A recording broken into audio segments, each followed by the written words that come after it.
Okay, let's unpack this. We're about to dive deep into a figure who took on one of the most uh, powerful, sprawling ideologies of the 20th century, Marxism. Marxism. And he managed to dissect it, not with a sledgehammer, but with, well, a highly refined surgeon's scalpel. We are talking about the thinker Wahiduddin Khan, and his critique, as you said, is absolutely surgical. And the source material we're using for this deep dive is a really insightful article by Dr. Muhammad al-Hafawi, Wahiduddin Khan as a thinker. What's so great about this piece is it gives us a window not just into the what of the critique, but the how, the incredibly rigorous, you might even say excessive methodology Khan used. And before we even get into his first argument, here is the one fact that it sets the stage perfectly for his level of commitment. To prepare for his work on this, our sources show Khan read approximately 10,000 pages of original Marxist sources. 10,000 pages. You just have to stop and think about that level of effort. And that really raises the central question for you, the listener. Why? Why dedicate that monumental intellectual labor to mastering a philosophy you ultimately intend to reject? Right. It seems like overkill, doesn't it? I mean, most people would just find the weaknesses and attack those. Why climb the entire mountain just to say you don't like the view? Because that is the difference between a superficial critique and a genuine deep deconstruction. So attacking a caricature versus the real thing. Exactly. If he'd only read a few summaries, he'd be fighting a straw man.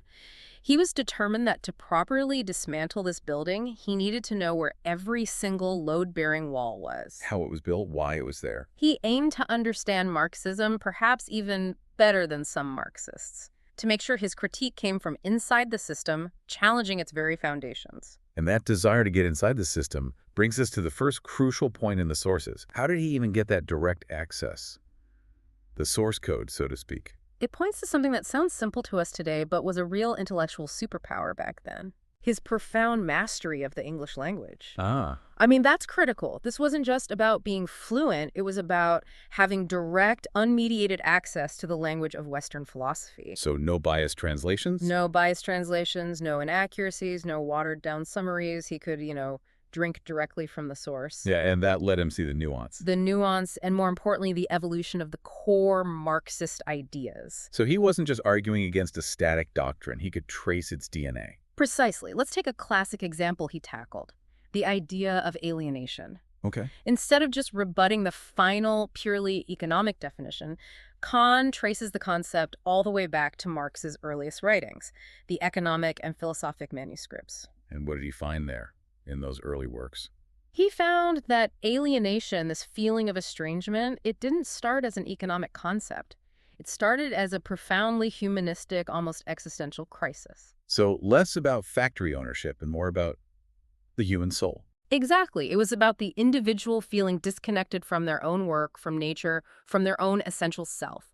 A really broad philosophical problem. But that's not what it became. No. And Khan meticulously shows how, through Marx's own developing work, that broad idea gradually shifted. It narrowed. And he pinpoints that transformation. He shows how it went from being this complex human crisis to becoming a purely material and economic tool of analysis tied only to private ownership. Wow. So his methodology is devastating because he's not just saying, I disagree with the final product. He's saying, I can show you the exact point in the assembly line where the flaw was introduced. Where Marx himself mutated the idea. Yes. So he can challenge the premises and the process, not just the result. And all of this work, this huge investigation, it culminates in his book, Marxism Rejected by History. Not a pamphlet, but a comprehensive judgment. Based on the movement's own internal evidence. Okay, so Khan does all the work. He reads the 10,000 pages. After all of that, what's the first most essential weakness he grabs onto? Where does the whole system start to crumble for him? The foundational flaw, according to Khan, is rooted in the most basic thing possible, the definition of the human being. The definition of a person. He says the core of the problem is that Marxism reduces the human being to, and this is the key phrase, mere matter. Mere matter. How can two words carry so much weight? Because if a human is only mere matter, it means that you are fundamentally just a complex set of chemical and physical reactions. And all your higher functions, your thoughts, your emotions. They're all seen as direct, passive outcomes of your material and economic conditions. But this is where that classic base and superstructure model comes in. Exactly. Everything that we think makes us uniquely human Free will, spirituality, the search for meaning, ethics, love, all of that gets demoted to the superstructure. And the superstructure is just a reflection. A passive, secondary reflection of the economic base. The human becomes just a mirror, nothing more. But let's be fair for a moment. The economic factor is obviously powerful. Nobody denies that poverty or wealth has a massive impact on people and society. Of course not. And Kant never denied the influence of economics. His critique was an attack on determinism. Okay, that's a crucial distinction. It's everything. It's one thing to say economic conditions are a powerful factor. That's obvious. It's a completely different thing to say they are the sole determinant. That they force a specific outcome. Yes. That consciousness has no real autonomy. That's the philosophical trap. It implies if you're born into one class, you must think a certain way. And that any choice that goes against your material self-interest is basically impossible. And that is where Kant strikes back. He argues that humans possess a consciousness, a will, a capacity to transcend their circumstances. And what would be an example of that transcendence? Oh, any act of genuine sacrifice for an idea. Mm-hmm. An artist who chooses poverty to create beauty. A scientist who rejects a lucrative job to pursue pure knowledge. Things that don't make sense from a purely materialist, self-interest point of view. Exactly. Those behaviors defy that logic. So for Kant, the entire system breaks on that one reductionist word, mere. He was defending that innate space of human freedom. That makes perfect sense. The moment humanity is more than just material, the rigid economic box starts to crack. And that naturally leads to the next major error he found. The radical overemphasis on the economic side as the sole engine of history. So we go from the flaw in the individual to the flaw in the whole social structure. Right, you have the base, the economic foundation, technology, ownership, which is said to unidirectionally determine the superstructure. And the superstructure is everything else. Everything else. Culture, art, law, family. It's not an interaction. It's a one-way street. The economy dictates. Culture just reflects. So let's trace the consequences of that. If the economy dictates everything, what does that mean for, say, a masterpiece of art? It means it's not truly valued for its beauty or genius. It's just a sociological document. Precisely. A reflection of the class struggle of its era. Art ceases to be an expression of the human spirit and becomes just a symptom of economic conditions. And that same logic must apply to something like law and justice. Brutally. In this view, law isn't some noble pursuit of truth or fairness. It's just a tool, an instrument created by the ruling class to protect their stuff. So the whole idea of impartial justice, something that exists outside of who owns what, that just gets erased. Gets erased, and this reductionism even forces its way into our most intimate connections. Love, marriage, family. All interpreted through this strict economic framework.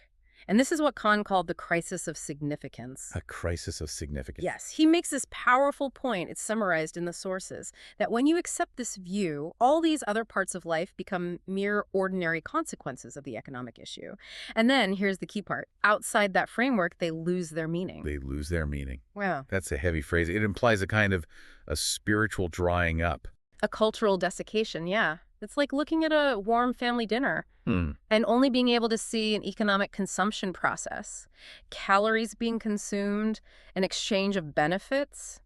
You're missing the entire point. You've missed the love, the jokes, the arguments, the Give us the meaning. And Kant argued this created a deeply distorted, impoverished view of what it is to be human. It was an error against our very nature, which, you know, inherently seeks beauty and truth and justice beyond just what we need to survive. So when you look at his entire process, it really was, as you said at the start, a surgical operation. It's very precise. No wrecking ball, no political slogans, just an intellectual scalpel.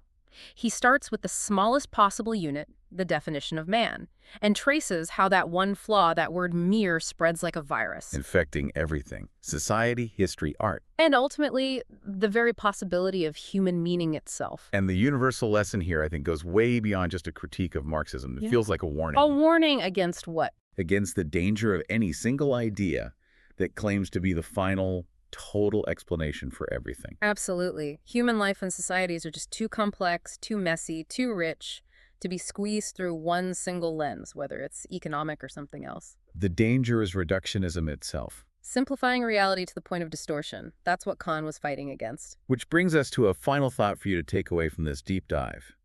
Khan tackled reductionism on this grand, global, philosophical scale. But what about on the small scale? What about your own personal narrative? What's your personal economic factor? Right. What's the single story you tell yourself that you use to explain everything, all your successes, all your failures, all your relationships?